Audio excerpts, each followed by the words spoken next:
मेरा नाम है मेहरुनिशा। आपका मेरे चैनल पर स्वागत है। आइए सुनते हैं जीनत की ये कहानी।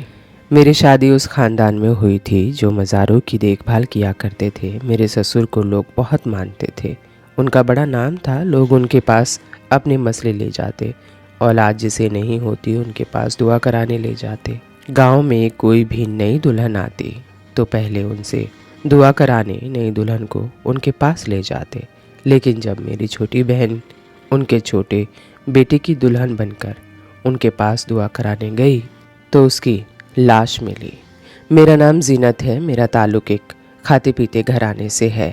हमारी छोटी सी फैमिली थी। मेरे माँ बाप, एक बहन और एक छोटा भाई। हमारी दुनिया एक दूसरे के इर्द गिर्द ही घूमती रहती थी। ज़्यादा बाहर जाना, लोगों से घुलना मिलना मुझे पसंद भी नहीं था और ना उन सब की इजाज़त थी। बस स्कूल से घर, घर से स्कूल। जब कॉलेज में आ गई तब पूरे हिजाब के साथ कॉलेज जाती और कॉलेज से घर। मेरे कोई दोस्त भी नहीं थे।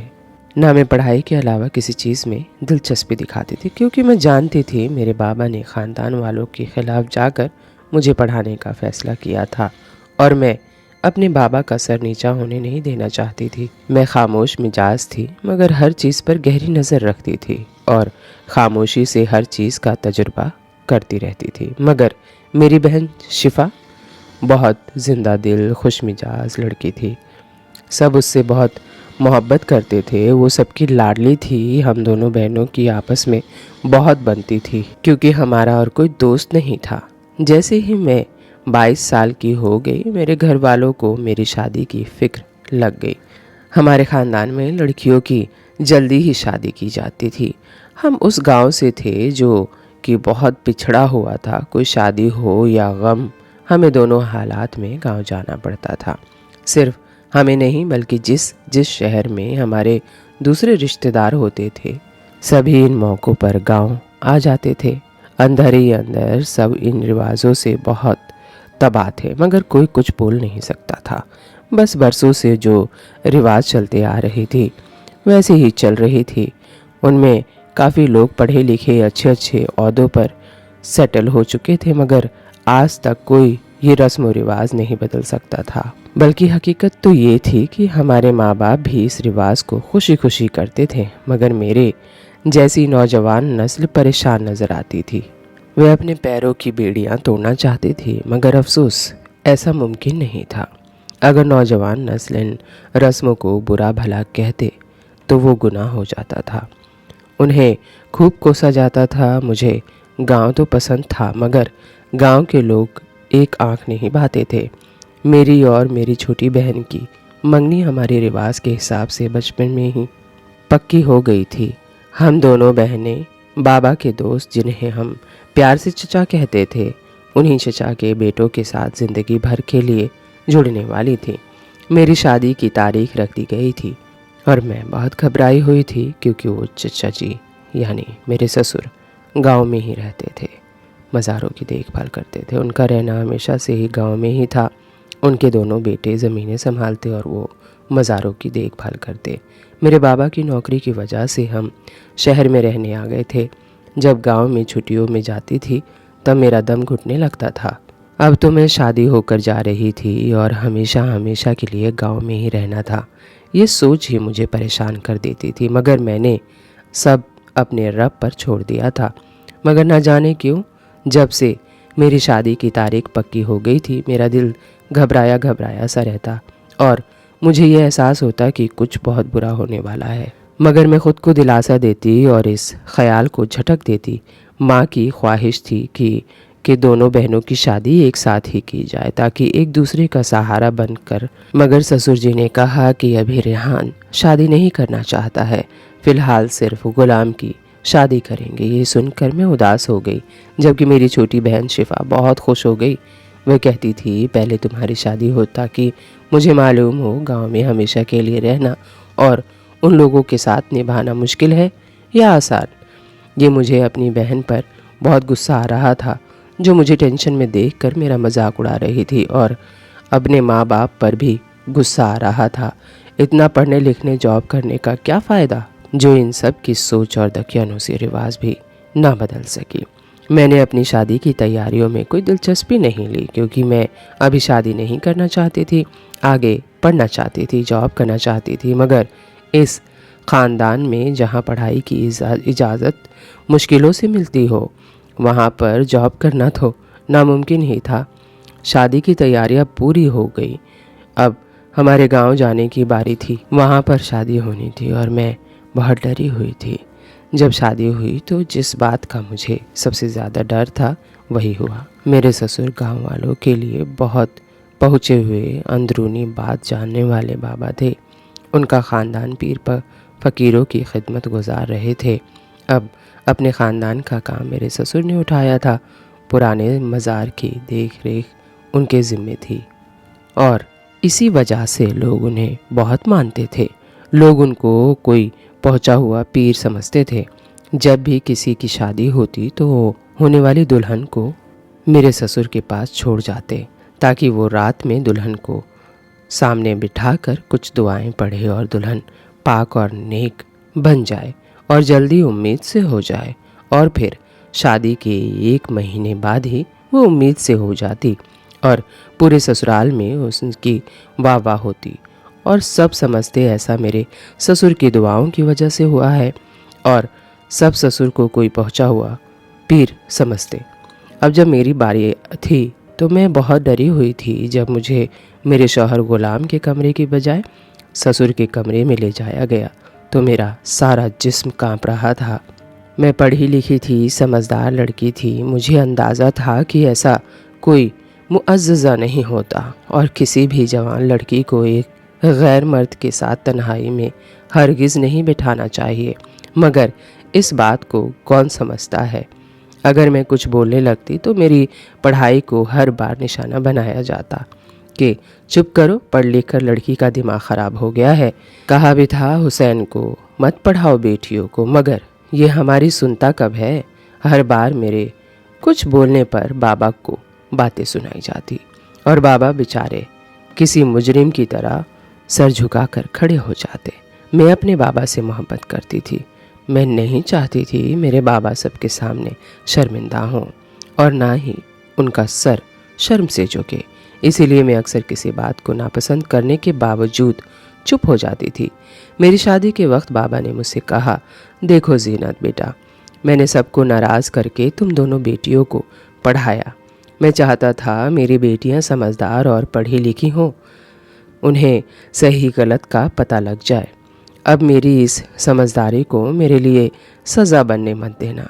तुम्हारे ससुर बहुत सख्त मिजाज हैं, उनके सामने चुप ही रहना। अगर कुछ भी बोला तो हर बार तुम्हारी पढ़ाई को इल्ज़ाम ठहराया जाएगा और मुझे बदनाम किया जाएगा। उन लोगों की जो भी रस्में हैं उन्हें चुपचाप करने देना। तुम्हारे कुछ भी कहने से वो लोग पीछे तो कभी नहीं हटेंगे, उल्टा तुम्हारा जीना हराम कर देंगे। मेरी बेटी पढ़ी लिखी है, समझदार है, अपने बाप की बात समझ गई होगी। बाबा की बात पर मैंने सर हिलाया, मगर जब बाबा चले गए तो मैं घंटों रोती रही। ये सब क्या हो रहा था मेरी ज़िंदगी में। मुझे सही गलत पहचान कराकर चुप रहने का कहा गया था। हर गलती, हर जुल्म पर अपने होठ सीने का हुक्म सुनाया गया था। उस पढ़ाई का क्या फ़ायदा जो मेरे किसी काम ना आए और उल्टा मुझे पता भी हो कि सही क्या गलत क्या है। मुझसे तो अच्छी गांव की गंवार लड़कियां थी, उन्हें जो भी कहा जाता चुपचाप हंसी खुशी कर लेती थी, क्योंकि उन्हें सही गलत की पहचान नहीं थी, क्योंकि वह तालीम जैसे जेवर से अनजान थी। इस बात को गलत मानने के बावजूद भी मैंने अपने होठ सी लिए और चुपचाप ससुर के कमरे में आ गई। अब जो मेरे अंदर बीत रहा था वह तो खुदा ही जानता था, मगर मुझे खामोश रहना था। अब मैं घूंघट में ससुर के कमरे में बैठी थी। ससुर ने मेरा घूंघट उठाया। मैं शर्म के मारे ज़मीन में गड़ गई। जो घूंघट मेरे शौहर गुलाम को उठाना चाहिए था वह मेरा ससुर उठा रहा था। मैंने आंखें ऊपर नहीं की। मेरा दिल इतने ज़ोर से धड़क रहा था, ऐसा लग रहा था सीना चीर कर बाहर आ जाएगा। तभी ससुर ने मेरा हाथ पकड़ लिया और मुझे लगा बस अब सब खत्म हो गया है। ये ढोंगी आदमी मुझे बर्बाद कर देगा। यकीनन ये हर लड़की के साथ ऐसा ही करता होगा। अब मैं क्या करती, चीखती चिल्लाती या अपनी चीखों का गला। मेरे हैरत की इंतहा न रही जब ससुर ने मैं दबी दबी आवाज़ में सिसकती रही। मेरी पढ़ाई ने मेरा मुंह बंद कर दिया था। पढ़ी लिखी होने के बावजूद और समझदार होने के बावजूद भी मुझे खामोश करा दिया गया था। बेफजूल के रिवाज में बुरी तरह जकड़ी गई थी। इतनी मजबूर थी कि सही को सही और गलत को गलत भी नहीं बोल सकती थी। मेरा दिल खून के आंसू रो रहा था। मुझे बहुत तकलीफ़ हो रही थी। दिमागी तकलीफ़ और जिस्म की तकलीफ़ दोनों का सामना करना पड़ रहा था, मगर मुझे खामोश रहना था। किसी से इस बात का जिक्र नहीं करना था कि उस कमरे में के अंदर क्या हुआ, मुझ पर कैसा जुल्म ढाया गया। ये राज अब मुझे अपने सीने में दफन करना था। मैं अब सुन्न हो चुकी थी। पहले दिन ही इतना कुछ बर्दाश्त कर लिया था, अब किसी चीज़ की गुंजाइश ही नहीं रही थी। बस अंदर ही अंदर एक ही खौफ खाए जाता और दिमाग में बस अपनी मासूम बहन शिफा का चेहरा घूमता रहता कि वह ये सब कैसे बर्दाश्त करेगी। वह तो बहुत नाजुक है और डरपोक है। शादी के पहले महीने ही मैं उम्मीद से हो गई और सब बहुत खुश हो गए, मगर मेरे सारे जज्बात मर गए थे। खुशी क्या होती है मुझे मालूम नहीं था। मेरे सारे दिन एक जैसे गुजरते थे। मेरा शौहर गुलाम बहुत अच्छा था, मेरा ख्याल रखता था, मुझे उससे कोई शिकायत नहीं थी। बस घूम फिर कर मेरी सुई वहीं अटक जाती थी। ये जाहिलाना भरे रस्म व रिवाज अब मैंने अपनी ज़िंदगी के साथ समझौता कर लिया था। गांव के रहन सहन के मुताबिक ख़ुद को ढाल लिया था। मायके जाती तो बाबा मुझसे पूछते कि तुम खुश क्यों नहीं लगती हो, इतनी खामोश क्यों हो गई हो। मैं बस फीकी सी मुस्कुराहट चेहरे पर सजा कर कहती कि मैं खुश हूँ और अपनी बहन की तरफ देखती जाती जो हर वक्त बोलती रहती थी, चहकती रहती थी। सारे घर में उसकी वजह से रौनक लगी रहती थी। मैं उसे हंसता मुस्कुराता देख दिल में उसके लिए दुआ करती थी कि हमेशा ऐसे ही हंसते रहे, मगर खुदा से लगाई कुछ उम्मीदें पूरी नहीं हो पाती। वो बड़ी बेदर्दी से रद्द हो जाती हैं। शायद इसमें भी खुदा की तरफ से कोई बेहतरी होती होगी। अब मुझे आखिरी महीना चल रहा था और मैं हर सुबह फजर की नमाज के बाद खुदा के सामने हाथ फैलाकर दुआ करती थी कि मुझे बेटा ही पैदा हो, क्योंकि मैं जानती थी इस ख़ानदान में बेटियों का कोई मुस्तकबिल नहीं। और जब मेरी डिलीवरी का वक्त आया तो मैं बहुत डरी हुई थी। तब मुझे दाई ने बताया कि मुझे बेटी हुई है और मेरी आंखों से आंसू जारी हो गए। जिस बात का डर था वही हुआ, मगर मैंने जब अपनी मासूम बेटी की तरफ देखा तो मैं हैरान रह गई। उसकी शक्ल शिफा से बिल्कुल मिलती जुलती थी। मैंने अपनी बेटी की तरफ देखकर खुद से एक वादा कर लिया कि जो कुछ मेरे साथ हुआ वो मैं हरगिज़ अपनी बेटी और बहन के साथ नहीं होने दूंगी। उसी बीच घर में शिफा की शादी की बातें होने लगी और शादी की तारीख भी रख दी गई। मैं माँ से कहती रही, माँ प्लीज़ शिफा के साथ ऐसा मत करें, अब भी वक्त है, ना करें ये शादी, तोड़ दें ये रिश्ता। और माँ को सारी दास्तान सुनाई कि मेरे साथ क्या हो चुका है, मगर माँ ने मेरी एक ना सुनी। उन्हें लग रहा था मैं झूठ बोल रही हूँ, झूठी कहानी गढ़ रही हूँ ताकि शिफा का रिश्ता इधर ना हो। माँ ने कहा, बेटा बचपन से मंगनी तय है ये तुम्हारे देवर की, अब अगर मंगनी तोड़ेंगे तो तुम नहीं जानती हमारे यहाँ कैसा हंगामा बरपा होगा। शिफा का होने वाला शौहर कोई ख़तरनाक कदम उठाएगा, लोग उसे भड़काएंगे, वे कोई ना कोई गलत कदम उठा लेगा। तुम नहीं जानती ये मामले बहुत नाजुक होते हैं। माँ मुझे समझा रही थी। मैंने माँ से कहा, माँ बेटियाँ भी तो बहुत नाजुक होती हैं। इतना कहकर मैं वहाँ रुकी नहीं और छत पर चली गई। आखिरकार शादी का दिन भी आ गया। शिफा दुल्हन बनकर बहुत प्यारी लग रही थी। उसे विदा करके घर लाए और जब मेरी बहन का टाइम आया तो मैंने ये रस्म करने से मना कर दिया, क्योंकि मैं उस रस्म की हकीकत जानती थी। लेकिन घर वालों ने ज़बरदस्ती मेरी बहन को ससुर के कमरे में छोड़ दिया। किसी ने मेरी बात नहीं मानी। माँ बाबा मुझे आंखें दिखाते रहे और मेरे शौहर गुलाम ने डांट कर चुप करा दिया। मेरा ससुर सारी रात मेरी बहन के साथ वो करता रहा जो उसने मेरे साथ किया था, जो शायद हर लड़की के साथ करता होगा। कितना तकलीफ़ दे वक्त था। मेरी मासूम बहन ये सब कैसे बर्दाश्त करती रही। उसे तो कांटा भी चुभता था तो शोर मचा देती थी। सारी रात न जाने वह किस हाल में रही होगी। ये सोचकर मैं सारी रात जागती रही, जले पैर की बिल्ली की तरह सारे घर में चक्कर काटती रही। माँ बाबा भी आज यहीं रुक गए थे। हमारा अपना पुश्तैनी घर भी गांव में बाबा के दोस्त यानी हम दोनों बहनों के ससुर के घर के साथ ही जुड़ा हुआ था। हम पर ऐसी क़यामत टूटी कि बताए नहीं जा सकता था। जब बहुत देर हो गई और शिफा कमरे से बाहर नहीं निकली, ससुर शर्मिंदा शर्मिंदा से बाहर आए और बोले कि मालूम नहीं शिफा को क्या हुआ है, बेहोश हो गई है, कुछ बोल नहीं रही। सब अंदर की तरफ भागे। शिफा पर पानी के छींटे मारे तो शिफा उठ खड़ी हुई, मगर उसका अंदाज अजीब वैसीपन लिए हुए था।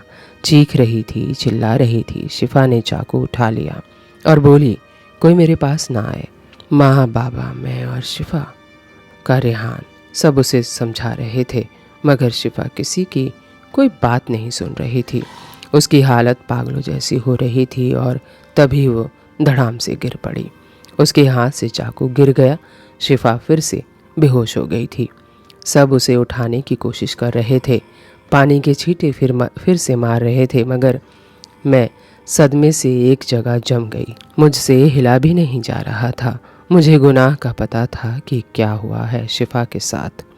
जब सब इधर उधर भाग रहे थे और माँ बाबा शिफा की हालत देखकर तड़प रहे थे और मैं मरे हुए कदमे उठाते हुए न जाने कैसे शिफा के पास गई, उसका सफ़ेद चेहरा देखकर मुझे लगा मेरा दिल बंद हो जाएगा। शिफा आखिरी सांसें ले रही थी।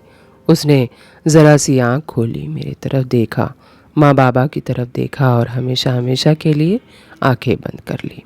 शिफा की आंखें बंद हो गई थी। इधर मुझे लगा मेरा दिल बंद हो गया हो, मगर मैं ज़िंदा थी, मुझे कुछ नहीं हुआ था। मैं अपनी बहन के लिए कुछ नहीं कर सकती थी। मैं उसकी जान नहीं बचा पाई थी। उनके दकियानूसी रिवाज जीत गए थे और एक बेजुबान लड़की हार गई थी। मुझे लग रहा था मैं अपनी बहन की मुजरिम हूँ। सारे घर में कोहराम मच गया जब बहन का शादी के दूसरे दिन ही उसका जनाजा उठा। हर आंख नम थी। दुल्हन बनी मेरी बहन को अब सफ़ेद कफन पहना दिया गया था। उसके हाथों में मेहंदी से बने बेल बूटे बहुत खूबसूरत लग रहे थे, मगर अब उनकी खूबसूरती फीकी पड़ती जा रही थी। मेरे बाबा सख्त सदमे में थे। उन्हें समझ नहीं आ रहा था कि अचानक से शिफा को हो क्या गया था। हम इसी सदमे की चपट में थे जब मेरे ससुर ने नया बहाना लोगों के सामने छोड़ा और ऐलान करते हुए कहा, लगता है हुसैन की लड़की ने जहर खा लिया हो सकता है कि किसी और को पसंद करती थी, क्योंकि शहर में रहती थी और वहाँ पढ़ती थी, ज़रूर किसी के साथ चक्कर था।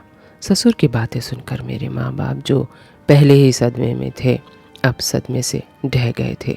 मुझे इतना गुस्सा आ गया, अब मेरी बर्दाश्त की हद ख़त्म हो गई। मैंने चीख कर ससुर का सच सबके सामने जाहिर किया और बताया कि ये आदमी झूठा है, झूठ बोलकर सबको गुमराह करता है। इसके पास कोई रूहानी ताकत नहीं है। ये पहली रात की दुल्हनों को कमरे में रस्सी से बांधता है और उनका मुंह बंद करके उनके साथ ज़बरदस्ती करता है और अपनी हवस पूरी करता है। ये सब उसकी अय्याशियों का ख़जाना है। इस खिदमतगुजार चेहरे के पीछे एक खौफनाक चेहरा छुपा हुआ है जो लड़कियों की इज्जतों से खेलता है और मुंह खोलने की इजाज़त यहाँ किसी भी लड़की को नहीं है और लड़कियों को धमकाता है कि अगर सच किसी को बताया तो तुम लोगों का घर बर्बाद हो जाएगा। कोई भी तुम लोगों की बात का यकीन नहीं करेगा। यहाँ तक कि इस वहशी दरिंदे ने अपनी बहू तक को नहीं बख्शा। यहाँ की लड़कियाँ सादा होती हैं और अनपढ़ होने की वजह से चुप हो जाती हैं और इस वजह से इसका सच आज तक किसी के सामने नहीं आ सका। जब इसने मेरे साथ यही किया, यहाँ तक कि मैंने बहुत बार बाबा और माँ को बताने की कोशिश की और माँ को तो साफ साफ लफ्ज़ों में बताया भी, मगर माँ को हमेशा यही लगता है कि मैं गांव में खुश नहीं हूँ, इसीलिए मन की कहानियाँ बना रही हूँ। आज अगर मेरी माँ ने मेरी बात का यकीन किया होता तो शिफा मौत के मुंह में ना जाती। अब सब खत्म हो गया, सब तबाह हो गया। अगर अब भी सारी लड़कियां गवाही दें कि उनके साथ ये आदमी क्या जुल्म कर चुका है, तो आइंदा कोई लड़की इसके जुल्म का निशाना ना बने और कोई शिफा ना मारी जाए। सभी मर्द औरतें हक्का बक्का खड़ी मेरी बातें सुनती जा रही थी। कुछ लोग के चेहरे पर हैरानगी तो कुछ लोग के चेहरे पर गुस्सा था। उसी वक्त मेरा शौहर आगे बढ़ा और मुझे हाथ से पकड़ कर घसीटता हुआ अंदर ले जाने लगा और बोलता जा रहा था, तुम्हारी हिम्मत कैसे हुई मेरे फरिश्ते जैसे बाप पर इतना घटिया इल्ज़ाम लगाने की। मेरा शौहर मुझे घसीट रहा था जब एक लड़की आगे बढ़ी और उसने चीख कर कहा कि ये लड़की सच बोल रही है, यह आदमी बहुत बुरा है। जीनत ने जो जो कहा एक एक शब्द सच है। तभी सब लड़कियां एक जुबान होकर बोलने लगी और मैं हैरत से सब की तरफ देख रही थी। मेरे एक बार बोलने पर सबको हिम्मत आ गई थी। ये सब शिफा का अंजाम देखकर दहल गई थी और हिम्मत की थी। सबकी गवाही मिलने पर अब शक की कोई गुंजाइश नहीं थी। उस घटिया इंसान के चेहरे से नकाब गिर गया था, उसका नीच चेहरा सबके सामने आ गया था। तब सब लोग गुस्से से पागल हो गए। सब लड़कियों के शौहरों ने और बड़े बुजुर्गों ने मेरे ससुर पर हमला किया और उसे बेदर्दी से मारने लगे। तभी किसी ने इलाके की पुलिस को खबर देकर बुलाया और पुलिस को सारी हकीकत बताई। पुलिस को भी किसी दूसरे सबूत की ज़रूरत नहीं थी। शिफा की लाश सामने पड़ी थी। पुलिस ने मेरे ससुर को पकड़ा और अपने साथ ले गई थी। सब हैरान परेशान थे। मेरे माँ बाप को बार बार गसी के दौरे पड़ रहे थे। मेरा छोटा भाई एक कोने में बैठकर सिसक कर रो रहा था और मेरे अंदर अजीब सी जंग चल रही थी। दिल कर रहा था सब तहस नहस कर दूं, सारी दुनिया को आग लगा दूं। सच तो ये है आज मुझे मेरे माँ बाप पर भी कोई तरस नहीं आ रहा था। उनको तो बस बेटियों की शादी करनी थी। उन्होंने विदा करके अपना फ़र्ज़ पूरा करना था। उनको इस बात से मतलब नहीं था कि आगे बेटियों के साथ क्या हो रहा है, या ये लोग तो पढ़े लिखे थे, क्या ये नहीं जानते थे कि एक अकेली लड़की को सारी रात गैर मर्द के साथ अकेले कमरे में बंद किया जाए तो उसके साथ यही होगा। अब मेरा ससुर जेल की सलाखों के पीछे था। कोई भी उससे मिलने नहीं जाता था। ससुर की औलाद भी बाप की इस हरकत से शर्मिंदा थी और लोगों को मुंह दिखाने के काबिल नहीं रहे थे। इसीलिए सब कुछ बेच बाच कर शहर शिफ्ट हो गए थे। मेरा शौहर गुलाम मुझसे माफ़ी मांगा और मुझे शहर में घर खरीद कर दिया। मेरा शौहर अब मुझसे शर्मिंदा रहता है। उनका वो ख़ानदानी काम अब मेरी बहन का शौहर रेहान ने संभाला है। अब गांव के लोगों को एहसास हुआ कि मज़ारों की देखभाल करने वाले सिर्फ इंसान होते हैं और वो कोई पीर फ़कीर नहीं होते। उस आड़ में अगर कोई किसी को रूहानी ताकत होने का ढोंग करे और लोगों को बेवकूफ़ बनाए तो उन्हें फौरी तौर पर पुलिस के हवाले करें, उनके झांसे में ना आए। उम्मीद है ये वीडियो आपको अच्छी लगी होगी। चलते चलते 2 लाइन कह देती हूँ कि पाखंडी तलाश करता है कमज़ोर दिल, ज़हनी गुलाम और जाहिल लोग। तो आप इन तीनों में से अगर एक भी है तो ये पाखंडी पैदा होते रहेंगे। वीडियो अच्छी लगी हो तो चैनल को सब्सक्राइब कीजिएगा, लाइक कीजिएगा, शेयर कीजिएगा और हाँ, बेल आइकन को दबाना बिल्कुल मत भूलिएगा। Thank you for watching.